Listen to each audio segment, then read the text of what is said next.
আজিৰ এই ভিডিঅ'টোত আলোচনা কৰিম অক্সিলাৰী ভাৰ্বছ।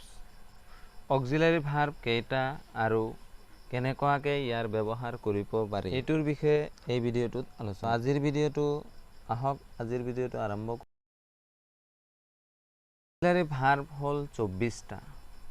এই অক্সিলাৰী ভাৰ্ব আমি কেনেকুৱাকে বাক্যত ব্যৱহাৰ কৰিব পাৰোঁ 24টা অক্সিলাৰী ভাৰ্ব আমি সববিলাকে আলোচনা কৰিম আৰু এই ভাৰ্ববিলাকৰ লগতে আমি উদাহৰণো আলোচনা কৰিম।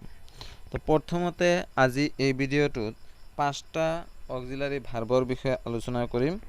পৰৱৰ্তী ভিডিঅ'ত আৰু 5টা আলোচনা কৰিম। এনেকুৱাকৈ আমি 5টাকৈ সদায় আলোচনা কৰিম, লগতে উদাহৰণ যোগ কৰি কেনেকুৱাকৈ এই অক্সিলাৰী ভাৰ্ববিলাক ব্যৱহাৰ কৰিব পাৰি আৰু এই অক্সিলাৰী ভাৰ্ব বাক্যত ব্যৱহাৰ কৰি আৰু এই অক্সিলাৰী ভাৰ্বৰ দ্বাৰাই কেনেকুৱাকৈ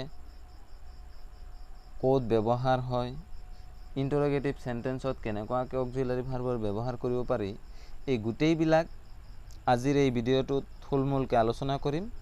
আলোচনা কৰাৰ আগতে যদি আপুনি এই ভিডিঅ'টোত নতুন হয় তেতিয়াহ'লে এনেকুৱা ধৰণৰ ভিডিঅ' পাবৰ কাৰণে এই চেনেলটো সাবস্ক্ৰাইব কৰিব, এডুকেটেড টিচ। তো আহক এই আজিৰ ভিডিঅ'টো আৰম্ভ কৰোঁ। তো আজিৰ ভিডিঅ'টোত অক্সিলাৰী ভাৰ্ব হ'ল 24টা। তাৰে আজিৰ এই ভিডিঅ'টোত 5টা অক্সিলাৰী ভাৰ্বৰ বিষয়ে আলোচনা কৰিম, লগতে উদাহৰণ আৰু ইণ্টাৰোগেটিভ সেন্টেন্স। তো এই 5টা অক্সিলাৰী ভাৰ্ব হ'ল am, is, are, was, were. এই 5টাৰ লৈ কিনে আমি আলোচনা কৰিম, লগতে উদাহৰণ কৰিম। তো এটা বাক্যত কেনেকুৱাকৈ আমি এম, ইজ, আৰ বহাব পাৰোঁ, ওয়াজ, ওয়েৰ বহাব পাৰোঁ। এম সদায় আমি জানো ফাৰ্ষ্ট পাৰ্চন সিঙ্গুলাৰ নাম্বাৰ সাবজেক্টৰ লগত সদায় এম অক্সিলাৰী ভাৰ্ব ব্যৱহাৰ কৰিব লাগিব, আৰু যদি এইটো উদাহৰণ হিচাপে লওঁ তেতিয়াহ'লে আমি ব্যৱহাৰ কৰিব পাৰোঁ আই এম এ বয়।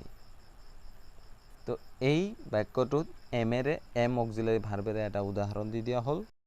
যদি এইটো ইণ্টাৰোগেটিভ কৰোঁ তেতিয়াহ'লে আমি কেনেকুৱাকৈ কৰিম, অক্সিলাৰী ভাৰ্বটো আমি কি কৰি দিম, আগত বহাই দিম, বাকী সেন্টেন্সবিলাক একেই লিখিম। যেনেকুৱাকৈ আই এম এ বয় লিখিছোঁ, এই বাক্যটো যদি এম আই এ বয় প্ৰশ্নবোধক চিন দি দিওঁ তেতিয়াহ'লে কি হৈ যাব, এইটো ইণ্টাৰোগেটিভ সেন্টেন্স হৈ যাব।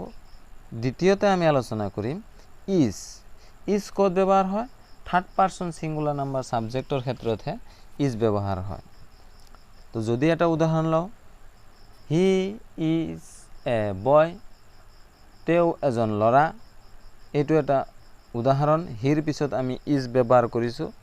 আৰু অন্য এটা উদাহৰণ যদি লওঁ, ৰাম ইজ এ গুড বয়।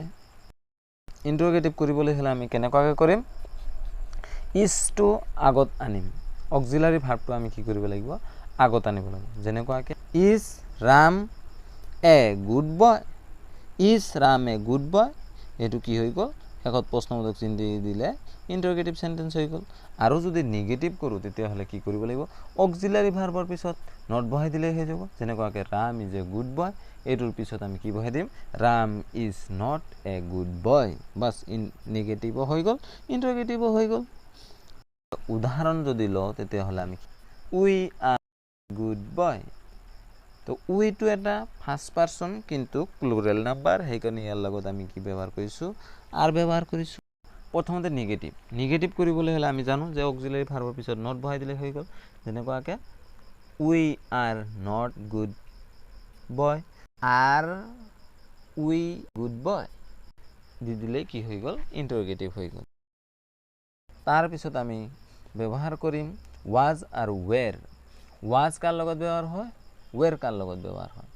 আমি জানো যে ওয়াজ আৰু ওয়েৰ দুয়োটাই পাষ্ট টেন্স যাবলৈ আমি ওয়াজ আৰু ওয়েৰ ব্যৱহাৰ কৰিব লাগিব। ওয়াজ ব্যৱহাৰ হ'ব অকল ফাৰ্ষ্ট পাৰ্চন সিঙ্গুলাৰ নাম্বাৰ আৰু থাৰ্ড পাৰ্চন সিঙ্গুলাৰ নাম্বাৰ সাবজেক্টৰ লগত was ব্যৱহাৰ কৰিব লাগিব বাকি থকা চাৰি প্ৰকাৰ সাবজেক্টৰ লগত কি ব্যৱহাৰ কৰিব লাগিব were ব্যৱহাৰ কৰিব লাগিব যেনেকুৱাকে I was writing নিগেটিভ কৰিলে I was not writing ইন্টাৰগেটিভ কৰিলে হ'ব was I writing he was writing he was not a writing negative interrogative কৰিলে হ'ব was he writing they were writing negative কৰিলে হ'ব they were not writing ইন্টাৰগেটিভ কৰিলে হ'ব were they writing we were writing negative কৰিলে হ'ব were not writing ইন্টাৰগেটিভ কৰিলে হ'ব were we writing তো আজিৰ ভিডিও এইখিনিয়ে যদি ভিডিওটো ভাল লাগে আগলৈ শেয়াৰ কৰিব থ্যাংক ইউ ফৰ ওয়াচিং